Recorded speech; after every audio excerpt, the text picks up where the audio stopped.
ජාතික පාසලක දරුවෝ ටිකකට දක්ෂතා පුළු තිබ්බත් පෙන්වන්න පුළුවන් වුණත් අතමිට මුදල් නැති හින්දා තරගයක් අතරින් සිද්ධ වෙලා.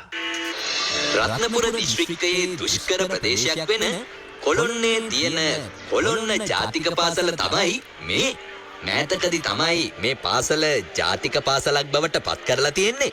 ජාතික පාසලක් කරලා පහසුකම් ගොඩක් ලබා දීලා තිබුණට මේ පාසලෙන් ඉගෙනුම ලබන දරුවන්ගෙන් වැඩි පිරිසක් ගමේ ගොවිතැන්පත් කරලා ජීවත් වන ගොවි පවුල්වල දරුවන්. ඒ නිසාම ඔවුන් ඊටමත් අඩු ආදායම්ලාභී පවුල්වල දරුවන් ඔවුන්ට ආර්ථික දුෂ්කරතා බොහෝමයක් තියෙනවා.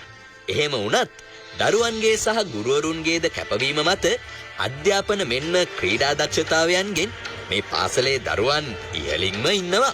2019 වසරේ තමයි මේ පාසලේ බොක්සිං ක්‍රීඩාව ආරම්භ කරලා තියෙන්නේ. බොක්සිං ක්‍රීඩාවට යොමු වුණ දරුවනොත් ඉතාම කැපවීමෙන් කටයුතු කළ නිසා ඔවුන්ට ලොකු ජයග්‍රහණ රාශියක් ලබා ගැනීමට හැකියාවක් ලැබිලා තියෙනවා. මේ තියෙන්නේ සහතික සහ පදක්කම්.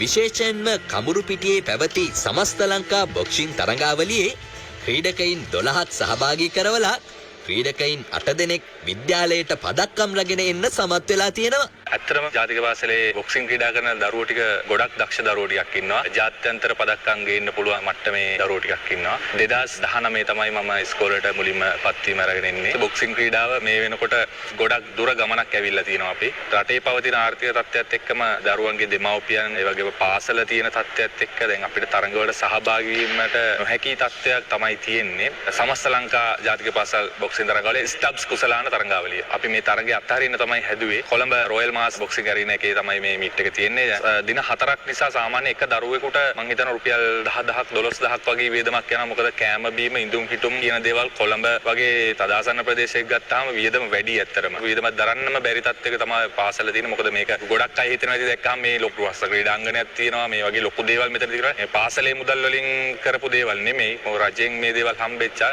නමුත් මේ ඉගෙන ගන්න මේ ක්‍රීඩාව කරන්නේ දිලිඳු දරුවෝ ටිකක්.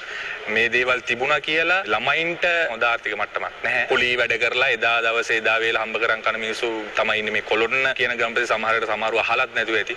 මේ தත්ත්වේ අපිට මගහරව ගන්න කවුරුම හරි කෙනෙක් අපිට උදව්වට ඉන්නවා නම් අපිට මේ හෙට අනිද්ද තියෙන තරඟාවලිය ගැන නෙමෙයි මම මේ කියන්නේ. එතනින් එහාට මේ ජාතික මට්ටම ජාත්‍යන්තරයේ දිනන්න අවශ්‍ය දරුවෝ ඉන්න දරුවන්ට අතහිත දෙන්න පුළුවන් කවුරු හරි ඉන්නවා නම් උපකාරයකට වැඩි ඇත්තට මේක මම හිතනවා පිනක් කියලා. මේ වගේ උපකාරයක් ලැබුණොත් මට මේ දරුවෝ ටික මෙතනින් ඉස්සරහට ගෙනියන්න පුළුවන් වෙයි කියලා මම හිතනවා. මේ දේවල් මෙහෙම වෙද්දී සමස්ත ලංකා බොක්සිං තරඟාවලියත් ලබන 25 වෙනිදා ඉඳන් 28 දක්වා කොළඹදී පැවැත්වෙනවා. ඒ සඳහා මේ පාසල නියෝජනය කරමින්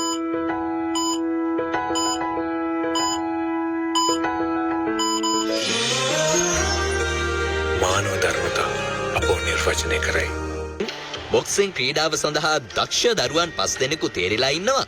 එහෙත් මේ දක්ෂ දරුවන් එම තරගයට සහභාගී විය නොහැකි පසුබිමක තමයි ඉන්නේ.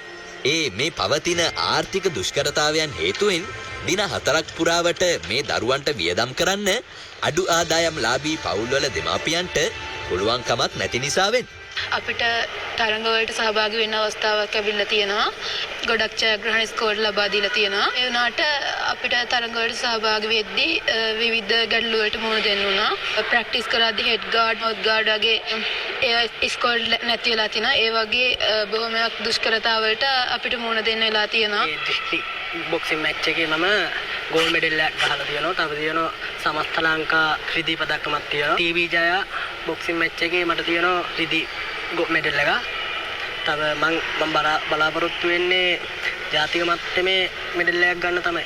අපේ ග්‍රීන් හිල් ග්ලව්ස් දෙක 4 හම්බුනේ ජාතික මහා ක්‍රීඩාවල සෙල්ලම් කරපු අක්කලා 4 දෙනෙක්ගේ. පෑඩ් දෙක අපිට හම්බෙච්ච දෙයක් තියෙන්නේ. විකාසයිකේ ග්ලව්ස් ජෝඩු දෙකයි පංචින් බෑග් එක විතරයි ඉස්කෝලේට තියෙන්නේ.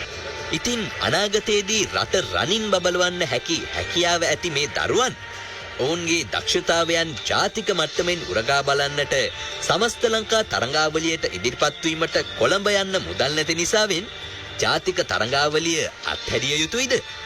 මේ දරුවන්ට සමස්ත ලංකා පාසල් ක්‍රීඩා තරඟාවලියේදී දස්කම් දැක්වීමට උදව් කළ හැකි අයට පුළුවන් 0.72 318 80 28 අංකයෙන් කොළොන්න ජාතික පාසලේ බොක්සින් පුහුණුකරු සම්බන්ධ කරගන්න.